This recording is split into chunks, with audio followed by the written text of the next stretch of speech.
अब देखते हैं अपने इस चैप्टर का लास्ट टॉपिक जो कि है mistake. The term mistake may be defined as incorrect belief about something. तो मिस्टेक का मतलब क्या है? Incorrect belief. अगर आप इनकरेक्ट बिलीफ रखते हो किसी चीज को लेकर तो वो मिस्टेक कहलाता है। इनकरेक्ट बिलीफ का मतलब किसी के बारे में मिसबिलीव करना, एरेनियस बिलीव करना, किसी को लेकर गलत विश्वास करना जबकि एक्चुअल में कुछ और है, तो वो आपका मिस्टेक कहलाएगा। तो मिस्टेक कभी भी किसी के रिप्रेजेंटेशन से नहीं होता। आपको सामने से आकर कोई गलत रिप्रेजेंटेशन नहीं दे रहा, बल्कि आप खुद ही अपने आप से मिस्टेक कर रहे हो, खुद ही कुछ गलत अज्यूम कर रहे हो, गलत अंडरस्टैंड कर रहे हो, जिसकी वजह से आपसे मिस्टेक हो जाती है। It usually take place when the parties to the contract are not completely aware of the terms of the agreement and understand the terms in a different sense. तो यूजुअली मिस्टेक कहां पर होती है? जहां पर पार्टीज टू अ कॉन्ट्रैक्ट जो है, यानी जो पार्टीज कॉन्ट्रैक्ट कर रही हैं, वो एग्रीमेंट के टर्म्स और कंडीशन को लेकर पूरी तरीके से कंप्लीटली अवेयर नहीं होती, यानी उनको टर्म्स और कंडीशन के बारे में क्लियरिटी नहीं होती। And understand the terms in different sense, और वो एग्रीमेंट के टर्म्स और कंडीशंस को डिफरेंट सेंस में समझ जाती है। यानी एक पार्टी एग्रीमेंट के टर्म्स को किसी अलग सेंस में समझ रही है और दूसरी पार्टी एग्रीमेंट के टर्म्स को किसी अलग सेंस में समझ रही है। तो दोनों का यहाँ पर जो है मीटिंग ऑफ माइंड नहीं है, यानी दोनों ही जो है टर्म्स और कंडीशन को अलग अलग तरीके से ले रहे हैं। इसीलिए ये कहा जाता है कि जहां पर नो कंसेंसस एडिडम होता है। ये नो कंसेंसस एडिडम क्या होता है? मैंने आपको बताया था जब हमें चैप्टर स्टार्ट कर रहे थे, वहां पर हमने समझा था कि कंसेंट क्या होता है। कंसेंट का मतलब जहां पर कंसेंसस एडिडम होती है, यानी दोनों पार्टीज जो है सेम थिंग सेम सेंस में सोच रही हैं। और कंसेंसस एडिडम का ना होना, इसका मतलब कंसेंट का ना होना, और कंसेंट ना होने का मतलब है do not understand the same thing in the same sense. यहाँ पर पार्टीज जो है सेम थिंग सेम सेंस में नहीं सोचती। एग्जांपल देखें, यहाँ पर दो पार्टीज हैं, ए और बी। ए के पास दो हॉर्स हैं, एक ब्लैक और एक व्हाइट। ए ने जो है बी को ऑफर दिया कि मैं तुम्हें अपना एक घोड़ा बेचना चाहता हूँ। जब ए ने बी को ये ऑफर दिया, व्हाइल मेकिंग द ऑफर, ए के माइंड में चल रहा था कि मैं अपना ब्लैक हॉर्स जो है बी को बेचूंगा। जबकि बी ने जैसे ही उस ऑफर को एक्सेप्ट करा, बी के माइंड में चल रहा था कि मैं ए से व्हाइट घोड़ा खरीदूंगा। तो यहाँ पर ए जो है अपना ब्लैक हॉर्स बेचने के बारे में सोच रहा है, जबकि बी जो है व्हाइट हॉर्स खरीदने के बारे में सोच रहा है। तो दोनों ही पार्टीज के बीच कंसेंसस एडिडम मौजूद नहीं है, दोनों ही जो है सेम थिंग सेम सेंस में नहीं सोच रहे। तो यहाँ पर no agreement comes into existence as there is no consensus ad idem. तो जब कभी भी कंसेंसस एडिडम नहीं होता दोनों पार्टीज के बीच, तो वहां पर पार्टीज मिस्टेक कर जाती हैं। अब मिस्टेक जो है वन साइडेड भी हो सकती है और बोथ साइडेड भी हो सकती है। ऐसा भी हो सकता है कि दोनों ही पार्टीज जो है एग्रीमेंट के टर्म्स और कंडीशन से अवेयर नहीं है और दोनों ही जो है गलत सेंस में सोच रही है। और ऐसा भी हो सकता है कि सिर्फ एक पार्टी गलत सोच रही है। तो दोनों सिचुएशन हो सकती है, गलती एक पार्टी से भी हो सकती है या फिर दोनों ही पार्टी से भी हो सकती है। तो यही हमें देखना है मिस्टेक के टॉपिक के अंदर। हम जितने भी टॉपिक्स पढ़ेंगे उसको लेकर मैंने आपके लिए एक चार्ट बना दिया ताकि आपको भी सिंपल हो जाए समझना कि आखिर हम क्या क्या पढ़ने वाले हैं। तो मिस्टेक के हम दो टाइप्स देखेंगे, पहला होगा मिस्टेक ऑफ लॉ, दूसरा होगा mistake of facts. Mistake of law को भी आगे फर्दर दो पार्ट्स में डिवाइड करा गया है, मिस्टेक ऑफ इंडियन लॉ और दूसरा है मिस्टेक ऑफ फॉरेन लॉ। तो इसको हम एक एक करके देखेंगे। अगर मिस्टेक ऑफ फैक्ट की बात करूं तो इसको भी अगेन फर्दर दो पार्ट्स में डिवाइड करा गया है, बायलैटरल मिस्टेक और यूनिलैटरल मिस्टेक। बायलैटरल मिस्टेक की अगर मैं बात करूं जहां पर दोनों ही पार्टीज की गलती होती है, नाम ही क्लियर है बायलैटरल मिस्टेक। तो बायलैटरल मिस्टेक के भी फर्दर दो टाइप्स हैं, मिस्टेक अबाउट सब्जेक्ट मैटर और दूसरा है mistake about possibility of performance. तो मिस्टेक अबाउट सब्जेक्ट मैटर के अंदर हम 5 पॉइंट्स देखेंगे, एग्जिस्टेंस, टाइटल, क्वांटिटी, क्वालिटी और price. Mistake about possibility of performance की बात करूं तो इसके अंदर हमें दो कॉन्सेप्ट देखने हैं, फिजिकल इंपॉसिबिलिटी और लीगल इंपॉसिबिलिटी। फिर बात करें यूनिलैटरल मिस्टेक की, जहां पर वन साइडेड मिस्टेक होगी, यानी दोनों में से सिर्फ एक पार्टी मिस्टेक करेगी। तो यूनिलैटरल मिस्टेक के अंदर भी हम दो कॉन्सेप्ट देखेंगे, मिस्टेक अबाउट आइडेंटिटी और दूसरा होगा mistake about the nature of the agreement. तो इस तरीके से हम अपना मिस्टेक का टॉपिक खत्म करेंगे। तो सबसे पहले मिस्टेक के टाइप्स की बात करें, मिस्टेक के दो टाइप्स हैं, मिस्टेक ऑफ लॉ, दूसरा है mistake of fact. Now when talking about a mistake, law identifies two types of mistake. पहला है मिस्टेक ऑफ लॉ, दूसरा है mistake of fact. Mistake of law को सबसे पहले देखते हैं। The mistake of law may be of two kinds. तो मिस्टेक ऑफ लॉ भी हमारा फर्दर दो टाइप्स में डिवाइडेड है। पहला है mistake of general law of country, यानी इसी को हम बोलते हैं मिस्टेक ऑफ इंडियन लॉ। दूसरा है मिस्टेक ऑफ फॉरेन लॉ। तो mistake of general law of country की बात करूं तो जनरल लॉ ऑफ कंट्री का मतलब हो गया कि आपके अपने कंट्री का लॉ,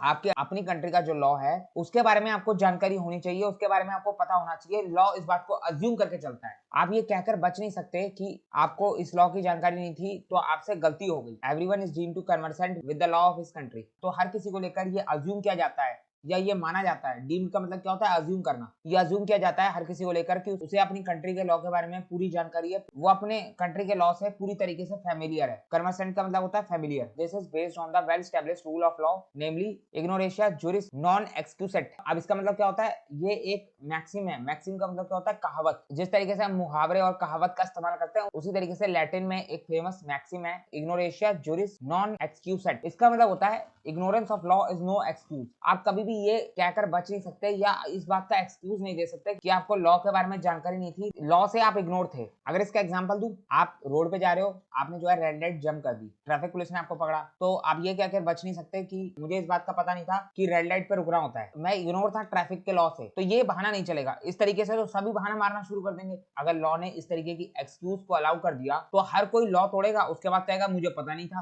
तो ये नहीं चलेगा, आपको अपनी कंट्री का लॉ पता होना चाहिए। If a mistake of law leads to a formation of a contract, section 21 enacts that a contract is not voidable because it was caused by mistake as to any law in force in India। तो कभी भी कोई mistake of law होता है जिससे कोई contract का formation होता है, तो सेक्शन नंबर 21 कहता है कि आपका ये कॉन्ट्रैक्ट वॉइडेबल नहीं होगा, मतलब आपका ये कॉन्ट्रैक्ट पूरी तरीके से परफेक्टली वैलिड होगा, because it is caused by a mistake as to any law in force in India. क्योंकि ये मिस्टेक किस वजह से हुई है? आपके अपनी कंट्री के लॉ की वजह से, ऐसा लॉ जो आपकी खुद की कंट्री के अंदर इन फोर्स है। तो इस वजह से कॉन्ट्रैक्ट कभी भी वॉइडेबल नहीं होगा कि आपने अपनी कंट्री के लॉ को लेकर कोई मिस्टेक कर दी। A person can not get any relief on the ground that he had entered into a contract in ignorance of law। Example देखते हैं इसका। A murdered B, A ने B का खून कर दिया। अब A ये बात कहकर डिफेंस नहीं ले सकता या ये बात कहकर बच नहीं सकता कि ये तो मिस्टेक ऑफ लॉ हुई है, मुझे ये नहीं पता था कि मर्डर करने पे सजा होती है या मर्डर करना जो है वो लॉ का वायलेशन है, मैं इतना पढ़ा लिखा नहीं हूँ। तो इस तरीके की कोई बात नहीं चलेगी।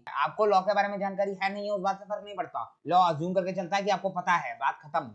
एक और एग्जांपल देखते हैं। A man was caught by a ticket conductor for travelling on a train without a ticket. A man can not claim that he was not aware that a ticket is required while travelling and shall be punished under section 138 of the Indian railway act 1989। तो एक person जो है without ticket जा रहा था train के अंदर, तो टिकट कंडक्टर ने उसको पकड़ लिया। तो वो पर्सन जो है ये कहकर बच नहीं सकता या इस तरीके का कोई क्लेम नहीं कर सकता कि उसे नहीं पता था कि ट्रेन में ट्रैवलिंग करते समय टिकट की रिक्वायरमेंट होती है। वो ये नहीं कह सकता मैंने तो कभी इंडियन रेलवे एक्ट पढ़ा ही नहीं है। तो इस तरीके की बातें आप नहीं कर सकते। आपको पता होना चाहिए कि आप ट्रेन में जा रहे हो तो टिकट लेना जरूरी होता है, टिकट लेना कंपलसरी होता है। नहीं मालूम तो कोई बात नहीं, लॉ तो अज्यूम करके चलता है, आपको मालूम है, आपको फाइन पड़ेगा ही पड़ेगा। तो mistake of general law of country आपको क्लियर हो गया। इसके अंदर जो है कॉन्ट्रैक्ट पूरी तरीके से वैलिड होता है। आपसे मिस्टेक हो गई, आपकी गलती, आपको पता होना चाहिए अपनी कंट्री का लॉ। तो सेकंड टाइप है हमारा mistake of foreign law. Mistake of foreign law की अगर मैं बात करूं तो section 21 also specifies that a mistake regarding a foreign law shall be treated as mistake of fact. तो सेक्शन 21 ने यहां पर साफ साफ बता दिया कि अगर आप फॉरेन लॉ से रिलेटेड कोई मिस्टेक करते हो तो आपकी इस मिस्टेक को ट्रीट किया जाएगा एज मिस्टेक ऑफ फैक्ट। हमने देखा था मिस्टेक के दो टाइप हैं, मिस्टेक ऑफ लॉ और दूसरा mistake of fact. Mistake of law के भी फर्दर दो टाइप थे, मिस्टेक ऑफ इंडियन लॉ और दूसरा mistake of foreign law.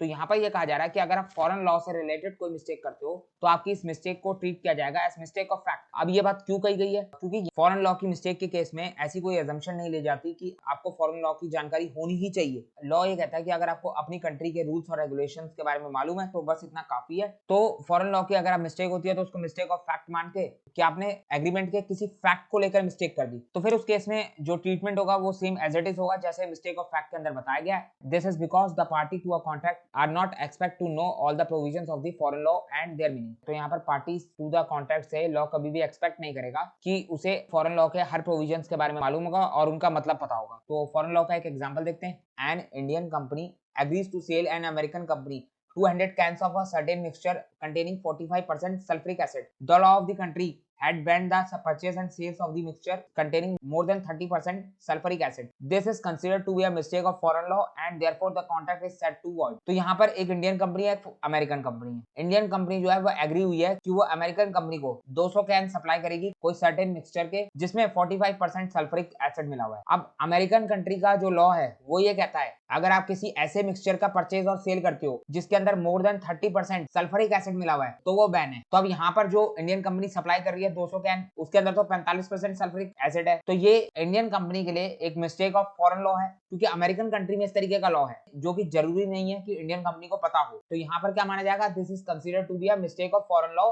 And therefore the contract is set to be void. तो आपको थोड़ा बहुत आइडिया लगा फॉरेन लॉ के केस में क्या होता है। तो अब बात करें मिस्टेक ऑफ फैक्ट की, जो कि मिस्टेक का सेकंड टाइप है। मिस्टेक के दो टाइप थे, मिस्टेक ऑफ लॉ और मिस्टेक ऑफ फैक्ट। अब मिस्टेक ऑफ फैक्ट की बात करें तो मिस्टेक ऑफ फैक्ट भी फर्दर दो टाइप्स में डिवाइडेड है। पहला है बायलैटरल मिस्टेक, दूसरा है यूनिलैटरल मिस्टेक। बायलैटरल मिस्टेक मतलब जहां पर जो है दोनों पार्टी से मिस्टेक हुई है। In case of bilateral mistake of essential fact the agreement is void एब इनिशियो। तो अगर आपसे कोई बायलैटरल मिस्टेक होती है और वो भी इसेंशियल फैक्ट के ऊपर मिस्टेक होती है, देखो इस टॉपिक का नाम यही है, मिस्टेक ऑफ फैक्ट। मतलब एग्रीमेंट के अंदर कोई इंपॉर्टेंट फैक्ट है जिसके ऊपर आपसे मिस्टेक हुई है, मतलब आपने एग्रीमेंट के एक ऐसे फैक्ट के ऊपर गलती करी है, मिस्टेक करी है जो एग्रीमेंट के लिए मोस्ट इंपॉर्टेंट था। तो कोई इसेंशियल फैक्ट के ऊपर अगर आप कोई गलती करते हो और वो गलती बायलैटरल गलती होती है, यानी बायलैटरल मिस्टेक होती है, दोनों पार्टीज की तरफ से वो गलती होती है, तो उस केस में आपका एग्रीमेंट जो है वो वॉइड एब इनिशियो हो जाएगा, यानी एग्रीमेंट वहीं खत्म हो जाएगा, वो कभी कॉन्ट्रैक्ट नहीं बनेगा। Section 20 provides that where both the parties to an agreement as to a matter of fact essential to the agreement is void. तो बायलैटरल मिस्टेक की डेफिनेशन को सेक्शन नंबर 20 ने बता रखा है कि आखिर बायलैटरल मिस्टेक क्या होता है। तो जब कभी भी एग्रीमेंट के अंदर दोनों पार्टीज से मिस्टेक हो जाती है, और मिस्टेक किस चीज के ऊपर होती है, मैटर ऑफ फैक्ट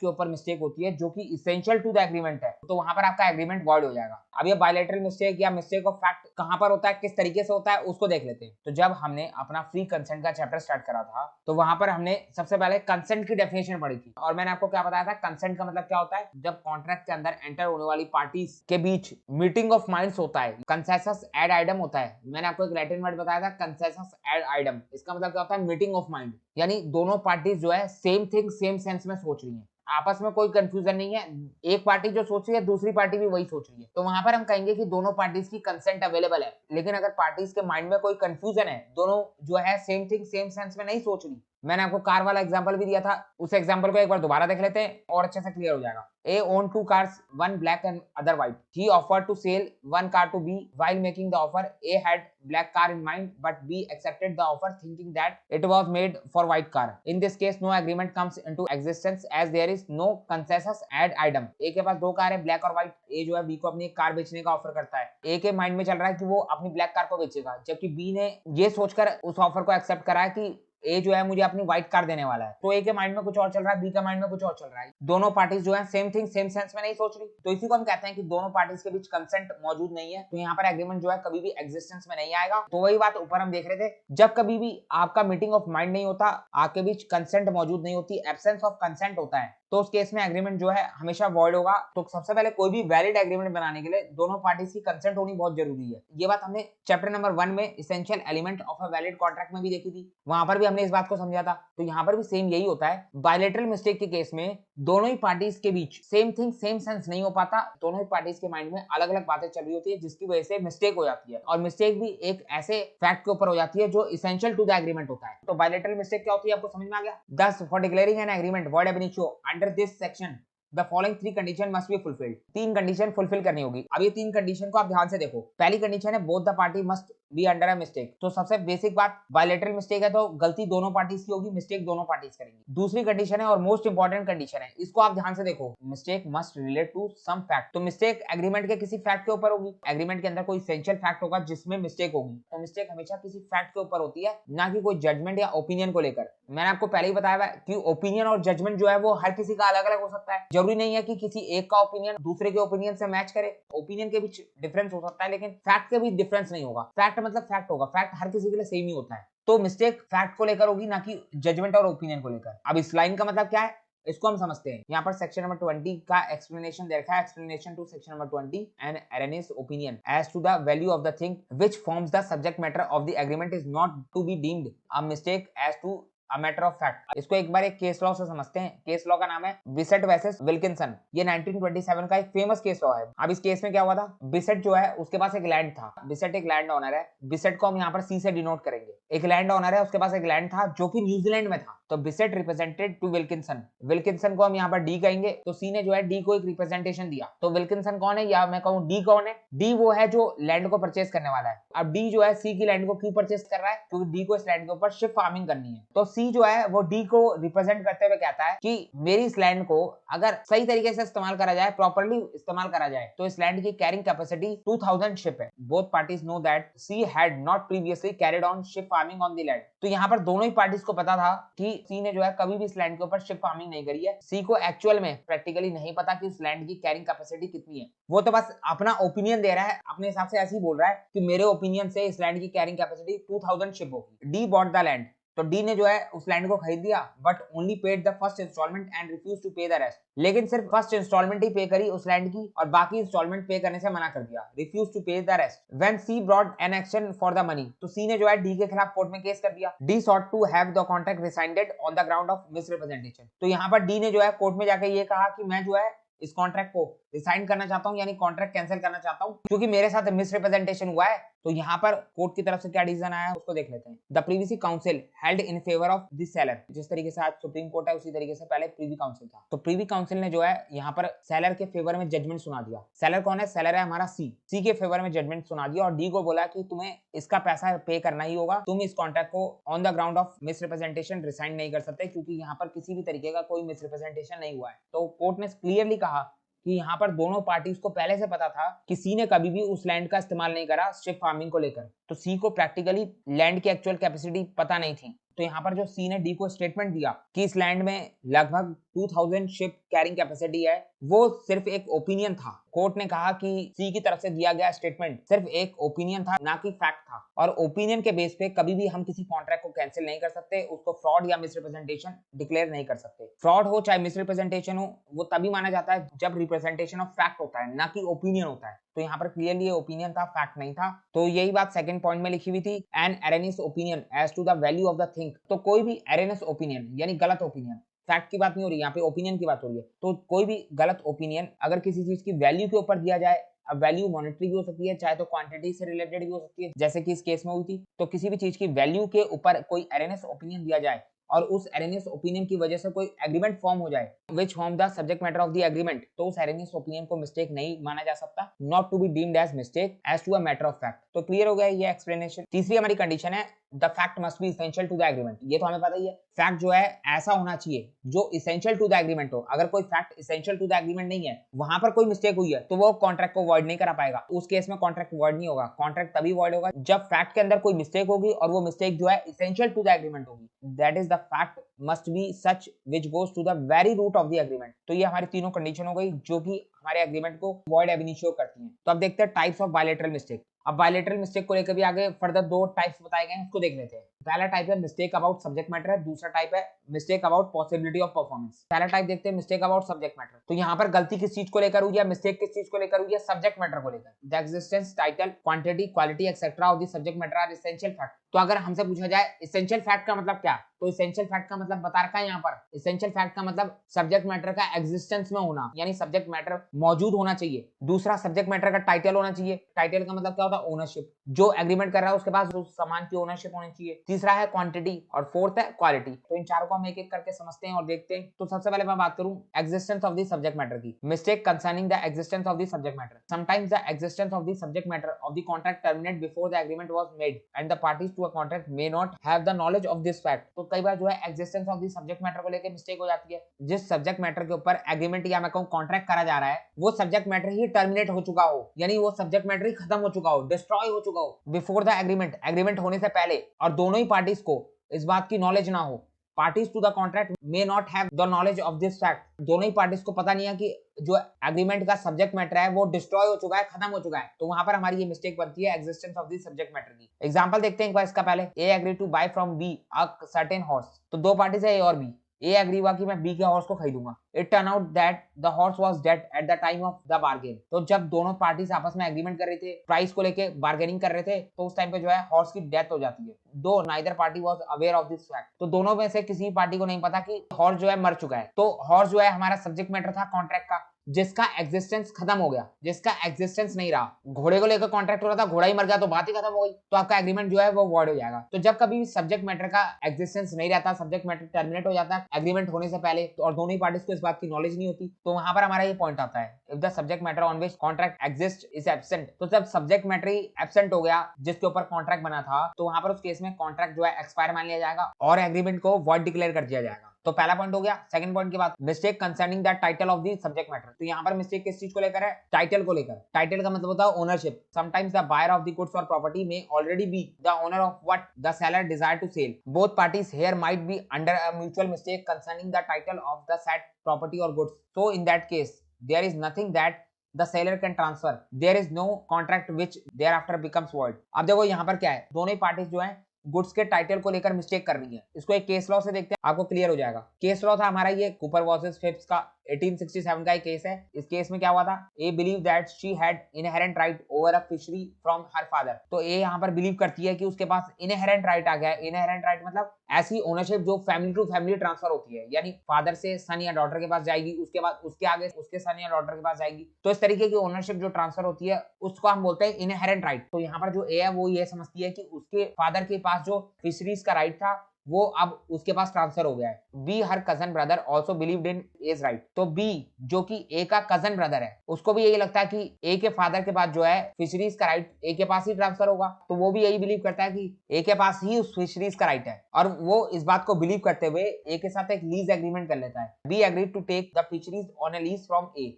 लेकिन एक्चुअल में क्या हुआ होता है, जो फिशरीज होती हैं उसकी ओनरशिप किसके पास होती है, बी के पास, यानी ए के कजन ब्रदर के पास। यहाँ पर जो ए के फादर थे वो फिशरीज की ओनरशिप अपनी डॉटर को ना देते हुए बी को ट्रांसफर करके चले गए, यानी ए के कजन ब्रदर को ट्रांसफर करके चले गए। तो यहाँ पर एक्चुअल में जो फिशरीज के ऊपर ओनरशिप है वो किसके पास है, बी के पास। लेकिन बी समझ रहा है कि ओनरशिप ए के पास है और ए भी समझ रही है कि ओनरशिप मेरे पास है। तो यहाँ पर दोनों ही पार्टी मिस्टेक कर रही है, ए और बी दोनों ही मिस्टेक कर रही है। और किस चीज को लेकर मिस्टेक कर रही है, सब्जेक्ट मैटर के टाइटल को लेकर। तो मिस्टेक यहाँ पर ओनरशिप को लेकर हो रही है, मिस्टेक एज टू टाइटल। तो जब भी कभी भी मिस्टेक एज टू टाइटल होती है तो वहां पर आपका एग्रीमेंट जो है वो वॉइड माना जाता है। आप देखो यहाँ पर क्या हो रहा है, ए जो है फिशरीज को लीज पे दे रही है बी को, और बी जो है ले भी रहा है, जबकि असलियत में बी खुद ही उस फिशरीज का ओनर है। तो वो अपनी खुद की चीज को दूसरी पार्टी से लीज पे ले रहा है। तो यहाँ पर जो है दोनों ही पार्टीज मिस्टेक कर रही है। तो वही बात ऊपर लिखी हुई है, sometimes the buyer of the goods और property may already be the owner of what the seller desire to sell. यानी जिन गुड्स को बायर खरीदना चाहता है उन गुड्स का ओनर वो खुद ही है। तो यहाँ पर दोनों ही पार्टीज जो है म्यूचुअल मिस्टेक कर रही है regarding title of the property. तो इस केस में क्या होगा, there is nothing that the seller can transfer. तो यहाँ पर सेलर के पास तो कुछ है नहीं ट्रांसफर करने को। ट्रांसफर तो सेलर तब करेगा जब उसके पास खुद ओनरशिप होगी। तो एक के पास जब फिशरीज की ओनरशिप ही नहीं है तो उसके पास ट्रांसफर करने के लिए कुछ है ही नहीं। तो इस केस में कॉन्ट्रैक्ट जो है वॉइड हो जाता है। तीसरा है हमारा mistake concerning the quantity of the subject matter. आप गलती किस चीज को लेकर होगी, क्वांटिटी को लेकर। If both the parties to the contract are under a mistake about the quantity of the subject matter, agreement is considered to be void. Subject matter की क्वांटिटी को लेकर मिस्टेक होती है दोनों पार्टीज की तरफ से, तो आपका एग्रीमेंट जो है वो वॉइड माना जाएगा। एग्जांपल देखते हैं, इसका केस लॉ है हैंकल वर्सेस पेपे का केस है 1870 का। दो पार्टीज है पी और H. P wrote to H inquiring the price of rifle and suggested that he might buy as many as 50। तो एच जो है राइफल का डीलर है और पी जो है एच को एक लेटर लिखता है और राइफल के प्राइस की इंक्वायरी लेता है और कहता है कि मैं हो सकता है माइट बी 50 तक जो है राइफल बाय करूंगा तुमसे, उसके हिसाब से अपना रेट बताना। अब एच ने जो है पी के पास राइफल के प्राइस को भेजा। अब प्राइसेस को देखने के बाद पी को लगा मुझे सिर्फ 3 राइफल चाहिए, प्राइसेस थोड़े ज्यादा हैं तो मैं 3 ही खरीदूंगा। तो on the receipt of the information, rifle की प्राइस की इंफॉर्मेशन लेने के बाद ही टेलीग्राफ सेंड 3 राइफल्स। पहले के टाइम पे जो है मैसेज के लिए टेलीग्राफ का इस्तेमाल करा जाता था। तो पी ने जो है टेलीग्राफ के थ्रू मैसेज सेंड करा एच को कि मुझे जो है सेंड कर दो तुम 3 राइफल। लेकिन यहाँ पर एक गड़बड़ हो गई, मिस्टेक हुई है टेलीग्राफ अथॉरिटी की तरफ से। मिस्टेक क्या हुई, जो मैसेज ट्रांसमिट हुआ, मैसेज जो पी की तरफ से एच के पास पहुंचा वो सिर्फ इतना ही पहुंचा सेंड द राइफल, 3 बीच में से गायब हो गया। अब एच ने जो है पी के मैसेज को देखा जिसमें लिखा था सेंड द राइफल। अब एच ने जो है अपने वहां से 50 राइफल डिस्पैच कर दिए पी के पास। अब पी के पास 50 राइफल पहुंचे तो पी ने जो है सिर्फ 3 राइफल को एक्सेप्ट करा। यहाँ पर पी आएगा, ए नहीं आएगा, पी आएगा। P accepted 3 rifles. पी ने जो है 3 राइफल को अपने पास रखा and send back the rest, और बाकी राइफल को वापस कर दिया क्योंकि पी को 3 ही चाहिए थी। लेकिन एच ने जो है 50 राइफल डिस्पैच कर दी थी। अब एच ने 50 राइफल डिस्पैच क्यों करी, क्योंकि पी ने एच को बोला था कि हो सकता है कि मैं तुम्हारे पास से 50 राइफल का ऑर्डर दूं। तो यहाँ पर एच को लगा कि उसने मुझसे राइफल मांगी है, 50 राइफल ही मांगी होगी, उसने तो सिर्फ सेंड द राइफल लिखा है। तो यहाँ पर कम्युनिकेशन को लेकर मिस्टेक हो गई। एक पार्टी ने कुछ कहा, दूसरी पार्टी ने कुछ और समझा। तो दोनों ही पार्टीज के बीच जो है मिस्टेक हुई है। और किस चीज को लेकर मिस्टेक हुई है, सब्जेक्ट मैटर की क्वांटिटी को लेकर। तो इस केस में जो है कोर्ट की तरफ से क्या बोला गया, there was no contract between the parties, however P could be liable to pay 3 rifle on the basis of implied contract. तो पी ने 3 राइफल अपने पास रख ली, इसका मतलब पी ने जो है 3 राइफल के कॉन्ट्रैक्ट को इम्प्लाइडली एक्सेप्ट कर लिया। तो पी जो है लायबल होगा सिर्फ 3 राइफल की पेमेंट करने के लिए, और बाकी की राइफल जो है एच को अपने पास वापस लेनी होगी। तो 3 राइफल जो एक्सेप्ट करेगा उसी का कॉन्ट्रैक्ट बना, बाकी 47 राइफल को लेकर एग्रीमेंट जो है वो वॉइड हो गया। तो समझ में आ गया आपको। नेक्स्ट है हमारा mistake concerning the quality of the subject matter. यहाँ पर मिस्टेक सब्जेक्ट मैटर की क्वालिटी को लेकर हुई है। If both the parties to a contract are not mistaken regarding the subject matter of the contract but regarding its quality, the contract would be said to be valid. यहाँ पर जो है contract valid मान लिया जाएगा। क्या कह रहा है, कॉन्ट्रैक्ट वैलिड मान लिया जाएगा। तो यहाँ पर जो है कुछ अलग बात कही गई है। अगर आपके सब्जेक्ट मैटर के अंदर क्वालिटी को लेकर कोई मिस्टेक हो जाती है तो उस केस में आपका कॉन्ट्रैक्ट वैलिड माना जा सकता है। तो ये हमारा एक केस लॉ में जजमेंट आया था, स्मिथ वर्सेस ह्यूज का केस लॉ था, जिसके अंदर ये जजमेंट आया था कि अगर क्वालिटी को लेकर कोई मिस्टेक हो जाती है और वो मिस्टेक बहुत ज्यादा इसेंशियल नहीं है तो उस केस में आपका कॉन्ट्रैक्ट वैलिड मान लिया जाएगा। इस केस के फैक्ट क्या थे?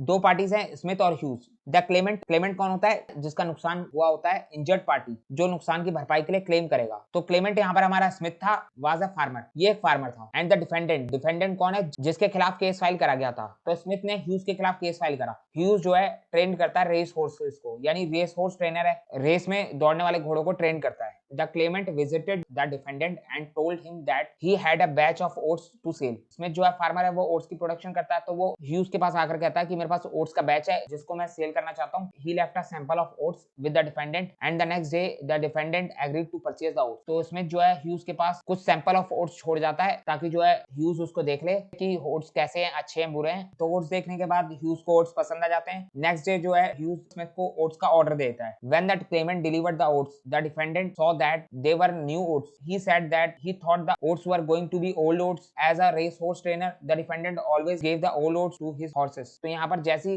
क्लेमेंट यानी स्मिथ ओट्स की डिलीवरी करता है, ओट्स जो है वो ह्यूज के पास पहुंचे, तो ह्यूज ने ओट्स देखते ही बोला कि ये तो नए वाले ओट्स हैं, ये तो न्यू ओट्स हैं। मैंने तो सोचा था तुम मुझे जो है ओल्ड ओट्स दोगे, यानी पुराने वाले ओट्स दोगे। जिस तरीके से जो है लीकर पुरानी होने के बाद ज्यादा अच्छी हो जाती है, ऐसा कहा जाता है, उसी तरीके से ओट्स जितने पुराने हो जाते हैं उसकी क्वालिटी उतनी अच्छी हो जाती है। तो यहाँ पर मैंने सोचा था कि मुझे ओल्ड ओट्स मिलेंगे, जबकि तुमने तो मुझे न्यू ओट्स सप्लाई कर दिए। मैं एक रेस हॉर्स ट्रेनर हूँ, तो मैं हमेशा अपने हॉर्सेस को ओल्ड ओट्स ही देता हूँ। तो इस केस में क्लेमेंट जो कि स्मिथ है, उसने कहा कि मुझे ऐसा कुछ पता नहीं था कि तुम ये ओट्स जो है अपने घोड़ों के लिए खरीद रहे हो और तुम्हें पुराने वाले ओट्स चाहिए। अपनी तरफ से मैंने तुम्हें नए वाले फ्रेश ओट्स सप्लाई करे, तो मेरी क्या गलती इसमें? The defendant said that the new oats were not good to him and tried to get the claimant to take them back. तो यहाँ पर जो डिफेंडेंट है यानी ह्यूज है, उसने स्मिथ से बोला कि जो नए वाले ओट्स हैं वो मेरे लिए अच्छे नहीं है, तो तुम इन ओट्स को वापस ले जाओ। तो अब स्मिथ बोला कि मैं वापस कैसे ले लूं? तुमने एक बार ऑर्डर दे दिया, मैंने तुम्हें डिलीवर कर दिया, अब मैं वापस तो नहीं लूंगा। क्लेमेंट ने मना कर दिया वापस लेने से, यानी स्मिथ ने रिफ्यूज कर दिया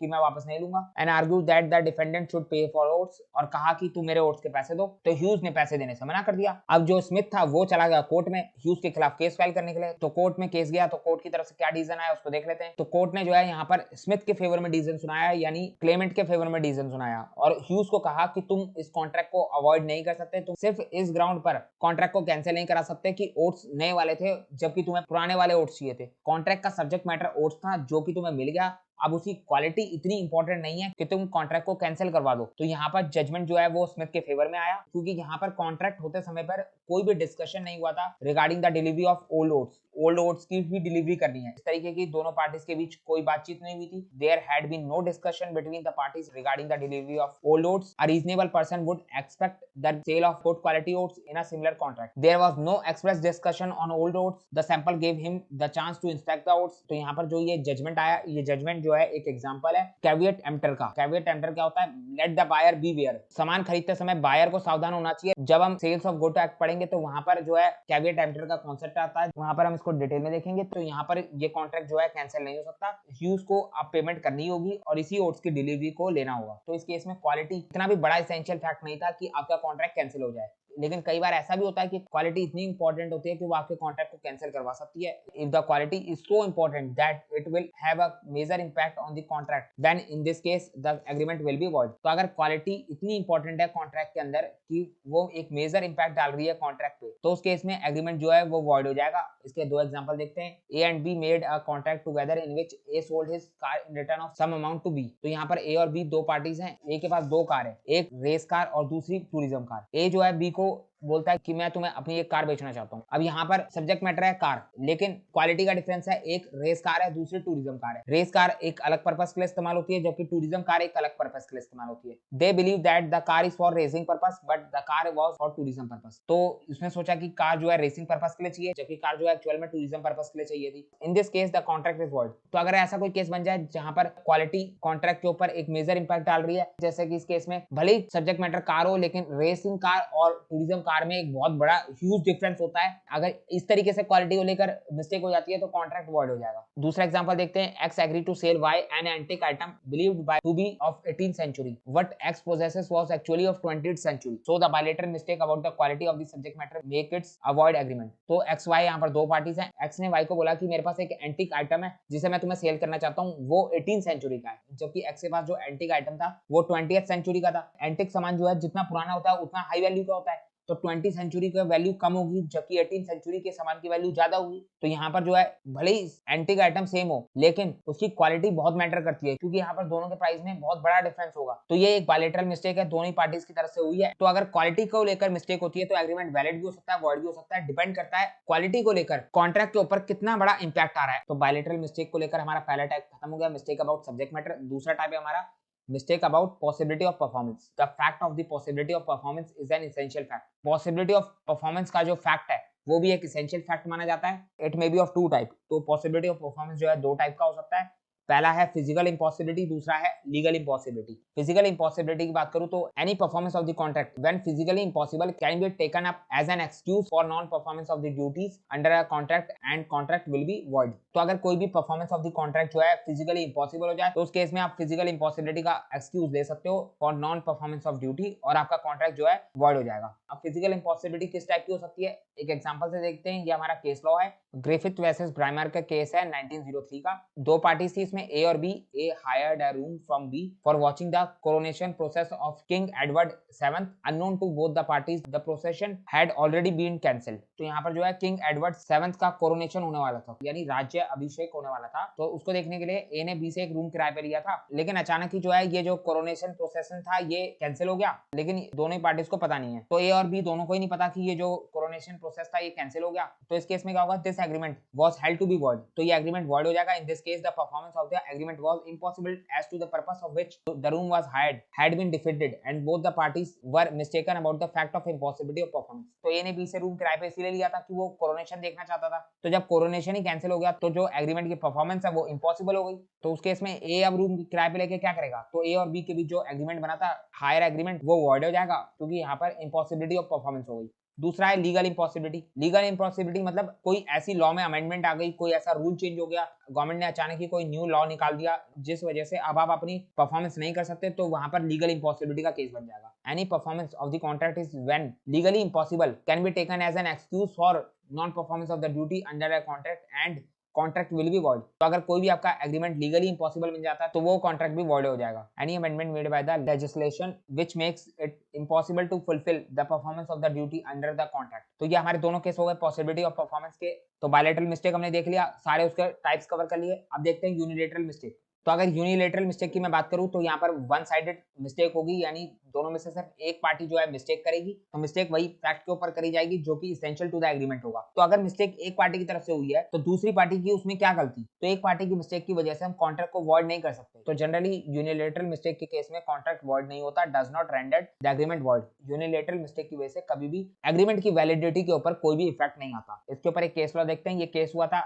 आयकम अंगाल सिंह और यूनियन ऑफ इंडिया के बीच। केस के फैक्ट क्या थे, एक ऑक्शन चल रहा था जिसमें जो है यूनियन ऑफ इंडिया फिशरीज का राइट को सेल कर रही थी। तो सभी लोग जो है ऑक्शन के अंदर बिड लगा रहे थे। उसी समय पर जो है सबसे हाईएस्ट बिड लगाई गई आयकम अंगाल सिंह की तरफ से, जो कि प्लेंटिफ है। प्लेंटिफ कौन होता है, जिसने केस फाइल किया है। तो केस फाइल जो है आयकम अंगाल सिंह ने किया है यूनियन ऑफ इंडिया के ऊपर। तो ये प्लेंटिफ है, इसने ऑक्शन के अंदर हाईएस्ट बिड लगाई और फिशरीज का राइट खरीद लिया। बिड कितने की थी, 40,000 की। लेकिन इसने एक मिस्टेक कर दी, और वो मिस्टेक क्या करी, ये जो फिशरीज का राइट बेचा जा रहा था ये 3 साल के लिए बेचा जा रहा था। इसको लगा कि तीनों साल के राइट का रेंट मिलाकर 40,000 रुपीज है, जबकि एक्चुअल में जो फिशरीज का राइट का रेंट था वो 40,000 पर ईयर था। एक बार आपने जो बिड लगा दी, अब हर साल आपको उतना ही रेंट पे करना होगा। तो ये मिस्टेक सिर्फ इसी की तरफ से हुई है, क्योंकि यूनियन ऑफ इंडिया ने जो है ऑक्शन ऑर्गेनाइज करते समय पे एडवर्टाइजमेंट में पूरी तरीके से सभी बात डिस्क्लोज करी थी। तो मिस्टेक किसकी तरफ से है, इस प्लेंटिफ की तरफ से। The rent was 40,000 per year and the plaintiff sought to avoid the contract on the ground that he under mistake thought of rupees 40,000 being the rent of 3 years। तो यहाँ पर प्लेंटिफ कॉन्ट्रैक्ट को avoid करना चाहता है, क्योंकि उसने गलती से 40,000 3 साल का समझ लिया था, जबकि 40,000 तो पर ईयर निकला।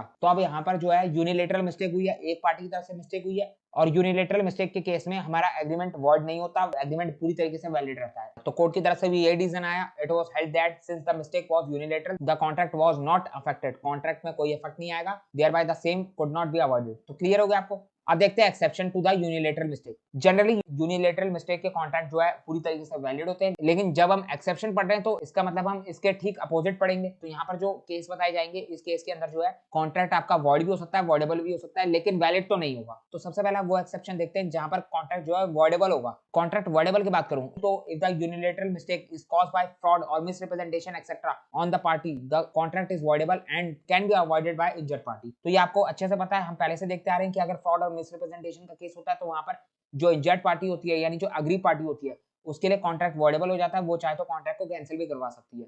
तो मैं आपको एग्जांपल देता हूं, दो पार्टीज हैं ए और बी। ए जो है बी के साथ फ्रॉड करना चाहता है, तो ए जो है बी को फॉल्स रिप्रेजेंटेशन देता है, गलत जानकारी देता है, जिसकी वजह से बी जो है मिस्टेक कर देता है। मिस्टेक किसकी तरफ से करी गई? बी की तरफ से। लेकिन बी ने यहाँ पर मिस्टेक क्यों करी है? क्योंकि ए ने फॉल्स रिप्रेजेंटेशन दिया है, ए ने बी के साथ फ्रॉड करने की कोशिश करी है। तो जो पर्सन यूनिलेटरल मिस्टेक करता है फ्रॉड और मिस रिप्रेजेंटेशन के केस में, तो उसके पास राइट आ गया कि वो चाहे तो कॉन्ट्रैक्ट को वॉइडेबल भी करवा सकता है। दूसरा एक्सेप्शन है हमारा एग्रीमेंट वॉइड एब initio.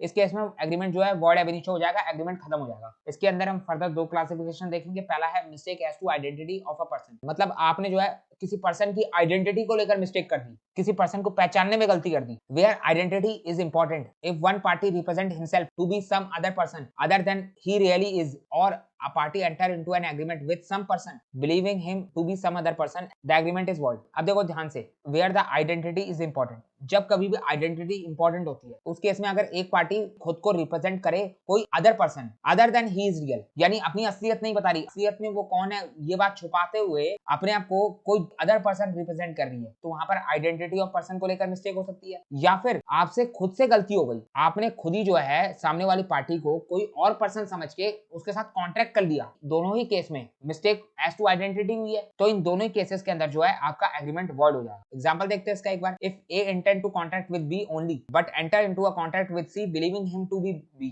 The contract is void. तो यहाँ पर ये दूसरा वाला पॉइंट आ रहा है जहां पर एक पार्टी जो है सामने वाले पर्सन को कोई और समझ के उसके साथ कॉन्ट्रैक्ट कर लेती है। इस केस में भी यही है, दो पार्टीज हैं ए और बी। ए जो है सिर्फ बी के साथ कॉन्ट्रैक्ट करना चाहता है, लेकिन वो गलती से सी के साथ कॉन्ट्रैक्ट कर लेता है, सी को बी समझ के। ए कॉन्ट्रैक्ट सी के साथ कर रहा है लेकिन उसे लगा कि मैं बी के साथ ही कॉन्ट्रैक्ट कर रहा हूँ, तो इस केस में आपका कॉन्ट्रैक्ट वॉइड हो जाएगा। एक और एग्जांपल देखते हैं और अच्छे से क्लियर हो जाएगा। ये हमारा केस लॉ है कंडी वर्सेस लिंडसे एंड कंपनी का। तो इस केस में क्या हुआ था, एक कंपनी थी जिसका नाम था लिंडसे एंड कंपनी। ये जो है रेगुलर डीलिंग करती थी एक अनदर फर्म के साथ जिसका नाम था ब्लैंकरेन एंड कंपनी। तो लिंडसे एंड कंपनी और ब्लैंकरेन एंड कंपनी आपस में रेगुलर डीलिंग करते थे। ये जो ब्लैंकरेन एंड कंपनी थी इसका ऑफिस था वुड स्ट्रीट में। लिंडसे एंड कंपनी का हैंकरचीफ बनाने का बिजनेस था और सप्लाई करती थी इस ब्लैंकरेन एंड कंपनी को। तो एक दिन क्या हुआ, लिंडसे एंड कंपनी के पास एक लेटर आया। लेटर किसने भेजा? लेटर भेजा एक रोग पर्सन ने। जो झूठे बदमाश लोग होते हैं उनको हम रोग बोलते हैं। तो एक रोग पर्सन ब्लैंकरन ने, इसका नाम ब्लैंकरन होता है, जिसने लेटर भेजा होता है लिंडसे एंड कंपनी को कि मैं तुम्हारे पास से सर्टेन गुड्स खरीदना चाहता हूँ। तो ये ऑर्डर जो है एक लेटर के थ्रू भेजा गया ब्लैंकरन की तरफ से। अब ये जो इसका नाम है ब्लैंकरन, ये बिल्कुल सिमिलर है ब्लैंकरन एंड कंपनी के नाम से। और ऊपर से जो है लेटर भेजते समय ही make sure to sign his name so that he look like Blenkarn and company which is a well reputed business firm. जब इसने लेटर सेंड करा तो उसमें इसने अपने साइन कुछ इस तरीके से करे कि ऐसा लगे कि ब्लैंकरन एंड कंपनी ने ये लेटर भेजा है और वो सामान खरीदना चाहती है। तो लिंडसे एंड कंपनी धोखा खा गई और उसने ये सोचा कि ये लेटर जो है ब्लैंकरन एंड कंपनी की तरफ से आया है, तो उसने जो है इस फ्रॉड पर्सन ब्लैंकरन को गुड सेंड कर दिए। The company were led to believe that the order came from the famous firm they knew, they send the goods. The fraudulent Blenkarn sold the receive goods down to Cundy. तो जैसे ही इस fraud person ब्लैंकरन के पास good receive हुए, इसने जो है इस goods को आगे किसी अनदर पर्सन कंडी के पास सेल कर दिया। तो एक तो पहले इसने लिंडसे एंड कंपनी के साथ फ्रॉड करा, उसके बाद फ्रॉड करके उनसे गुड्स भी ले लिए और फिर उसको आगे फर्दर सेल भी कर दिया। अब इसने पैसा तो पे नहीं करा लिंडसे एंड कंपनी को इन गुड्स का। जैसे ही इस फ्रॉड के बारे में पता चला लिंडसे एंड कंपनी को, तो लिंडसे एंड कंपनी ने जो है केस फाइल कर दिया कंडी के against for recovery of goods. It was held that as Lindsay never intend to contract with Blenkarn. तो कोर्ट की तरफ से क्या जजमेंट आया? कोर्ट की तरफ से कहा गया कि जो लिंडसे है, लिंडसे एंड कंपनी, उसकी कभी भी कोई इंटेंशन नहीं थी कि वो ब्लैंकरन के साथ कॉन्ट्रैक्ट करे, यानी उस फ्रॉडुलेंट पर्सन के साथ कॉन्ट्रैक्ट करे। वो तो ब्लैंकरन एंड कंपनी के साथ कॉन्ट्रैक्ट करना चाहती थी, ना कि इस फ्रॉड पर्सन ब्लैंकरन के साथ। तो यहाँ पर इस फ्रॉड पर्सन ने अपने आप को गलत रिप्रेजेंट करा और अपनी आइडेंटिटी छुपाते हुए लिंडसे एंड कंपनी के साथ कॉन्ट्रैक्ट कर लिया। तो यहाँ पर दोनों के बीच कोई कॉन्ट्रैक्ट नहीं माना जाएगा और कॉन्ट्रैक्ट को वॉइड डिक्लेयर किया जाएगा। फिर चाहे कंडी एक इनोसेंट पर्सन क्यों ना हो, उसने इनोसेंटली ब्लैंकरन से गुड्स क्यों ना खरीदे हो, लेकिन उसके बावजूद उसके पास ओनरशिप नहीं आएगी, गुड टाइटल नहीं आएगा, क्योंकि ये गुड जो है अभी भी लिंडसे एंड कंपनी के ही हैं। तो कंडी को जो है इन गुड्स को या तो रिटर्न करना होगा या फिर जो है इसके बदले में पैसे पे करने होंगे। तो अगर कोई पर्सन गलत आइडेंटिटी अपनी बताता है, जिसकी वजह से अगर आप कोई एग्रीमेंट में एंटर हो जाते हो, तो वो एग्रीमेंट जो है वॉइड मान लिया जाएगा। अब देखो इस केस में क्या हुआ था, लिंडसे एंड कंपनी को एक लेटर सेंड करा गया था, यानी फेस टू फेस कम्युनिकेशन नहीं हुआ था, लेटर के थ्रू ऑर्डर दिया गया था। तो जब कभी भी दो पार्टीज का आपस में फेस टू फेस कम्युनिकेशन नहीं होता, तो उस केस में आइडेंटिटी इंपॉर्टेंट हो जाती है। यहाँ पर देखो सबसे पहले लाइन लिखी है, आइडेंटिटी इज इंपॉर्टेंट। और अगर एक पार्टी ने दूसरी पार्टी से अपनी आइडेंटिटी को लेकर सच छुपाया, तो आपका एग्रीमेंट जो है वॉइड हो जाएगा, वॉइड अब इनिशियो हो जाएगा। लेकिन अगर फेस टू फेस कम्युनिकेशन हो जाए, यानी दोनों पार्टी जो है आपस में एक जगह पर आमने सामने आकर कोई डील कर रही है, तो उस केस में जो है आइडेंटिटी इमटेरियल हो जाती है। यहाँ पे नोट देखो, where the identity of a party is immaterial. तो अगर पार्टी की आइडेंटिटी इमटेरियल है, मतलब इस बात से फर्क नहीं पड़ता कि सामने वाली पार्टी है वो अपनी आइडेंटिटी सही बता रही है कि गलत बता रही है, तो उस केस में क्या होगा, उस केस में अब आपका कॉन्ट्रैक्ट वॉइड नहीं होगा। तो आपके कॉन्ट्रैक्ट के ऊपर एट्रीब्यूट ऑफ अ पार्टी का इफेक्ट नहीं आएगा। मतलब पार्टी की पर्सनैलिटी को लेकर, पार्टी की पर्सनल आइडेंटिटी कोई भी हो, उसकी वजह से आपके कॉन्ट्रैक्ट के ऊपर कोई भी इफेक्ट नहीं आएगा, आपका कॉन्ट्रैक्ट वॉइड नहीं होगा। इसका एक केस लॉ देखते हैं, आपको समझ में आ जाएगा। फिलिप्स वर्सेस ब्रूक्स का एक केस है 1919 का। इसके अंदर तीन पार्टीज थी, नॉर्थ, फिलिप्स और Brooks. A man, Mr. North, entered the Clement. Clement कौन है यहाँ पर? Phillips. A man, Mr. North, entered the Clement jewelry shop and offered to buy a ring. एक पर्सन जो कि मिस्टर नॉर्थ है, वो क्लेमेंट के ज्वेलरी शॉप पे आता है। क्लेमेंट कौन है यहाँ पर? फिलिप्स, जिसके साथ गलत हुआ है, जो इंजर्ड पार्टी है, ज्वेलरी शॉप पर आता है और आकर कहता है कि मुझे एक रिंग बाय करनी है। तो यहाँ पर फेस टू फेस कम्युनिकेशन है। He produce a cheque for 3000 pound. उसने जो है एक चेक दिया 3000 पाउंड का and told the claimant, और फिलिप्स को कहा, you see who I am Sir George Bulla. He then gave an address in St. James Square. The claimant was familiar with the name and confirmed that someone with that name lived at the address. तो यहाँ पर north ने Clement को एक 3000 pound का check दिया और Clement से बोला, यानी फिलिप्स से बोला कि तुम्हें पता है कि मैं कौन हूँ? मैं सर जॉर्ज बुला हूँ और ये मेरा एड्रेस है सेंट जेम्स स्क्वायर। तो क्लेमेंट को ये बात पता थी कि सर जॉर्ज बुले जो है वो एक बहुत बड़ा आदमी है, बहुत रिच पर्सन है और वो जो है इसी एड्रेस पे रहता है। एड्रेस भी सही है बिल्कुल। तो सर जॉर्ज बुले का नाम ही इतना बड़ा था कि क्लेमेंट ने जो है उस पर भरोसा कर लिया। तो मिस्टर नॉर्थ ने जो है अपने आप को सर जॉर्ज बुले बताकर एक चेक दिया और रिंग लेके चल दिया। The man took the ring with him. The man was not George Bullough. The cheque was dishonoured. बाद में जो है चेक डिसऑनर हो गया, चेक जो है बाउंस हो गया। By the time the claimant realised that he had been swindled, the man had pawned the ring to the defended Brooks. तो जब तक क्लेमेंट यानी फिलिप्स को रियलाइज हुआ कि उसने मेरे साथ धोखा कर दिया, तब तक जो है मिस्टर नॉर्थ ने उस रिंग को गिरवी रख दिया था ब्रूक्स के पास। ब्रूक्स कौन है? जिसके खिलाफ केस फाइल किया गया था। तो अब यहाँ पर फिलिप्स को मिस्टर नॉर्थ तो मिला नहीं, लेकिन ब्रूक्स मिल गया और अपनी रिंग मिल गई।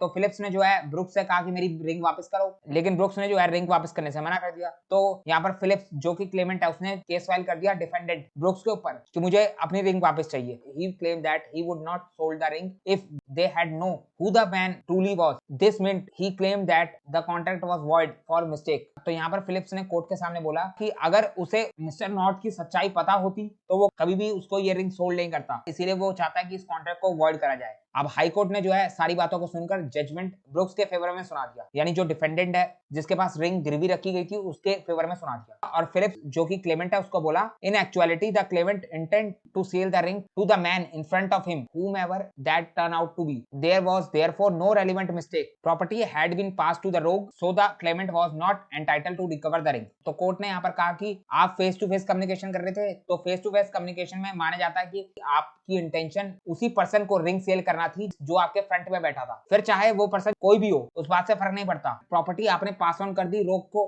रोग कौन होता है? जिसने धोखा दिया। तो अब आप रिंग को वापस लेने के लिए एंटाइटल्ड नहीं हो। इस नोट को ध्यान से देखो, where the parties contract face to face communication, जहां पर parties face to face contract करती हैं, it will normally presume that they intend to contract with each other. तो वहां पर नॉर्मली यही प्रिज्यूम किया जाएगा कि दोनों पार्टीज आपस में एक दूसरे के साथ कॉन्ट्रैक्ट करना चाहती हैं, regardless of whether each party is telling the truth about their identity. सभी पार्टी ने जो है ट्रूली अपनी आइडेंटिटी डिस्क्लोज करी है कि नहीं करी, इस बात से कोई फर्क नहीं पड़ता। तो आइडेंटिटी को लेकर 2 पॉइंट बन गए। अगर ऐसा केस है जहां पर आइडेंटिटी इंपॉर्टेंट है, वेयर आइडेंटिटी इज इंपॉर्टेंट, तो उस केस में अगर आइडेंटिटी गलत बताई जाएगी तो वहां पर एग्रीमेंट वॉइड हो जाएगा। लेकिन जहां पर आइडेंटिटी इमटेरियल होगी, उस केस में आपका एग्रीमेंट सिर्फ आइडेंटिटी की वजह से वॉइड नहीं करा जाएगा। तो फर्स्ट पॉइंट आपको क्लियर हो गया, mistake as to identity. Second point है हमारा mistake as to the nature and character of a written document. यहाँ पर जो है डॉक्यूमेंट के यानी कॉन्ट्रैक्ट के नेचर और कैरेक्टर को लेकर मिस्टेक हो रही है। The second circumstances in which even an unilateral mistake may make a contract absolutely void is where the consent is given by a party under a mistake as to the nature and character of a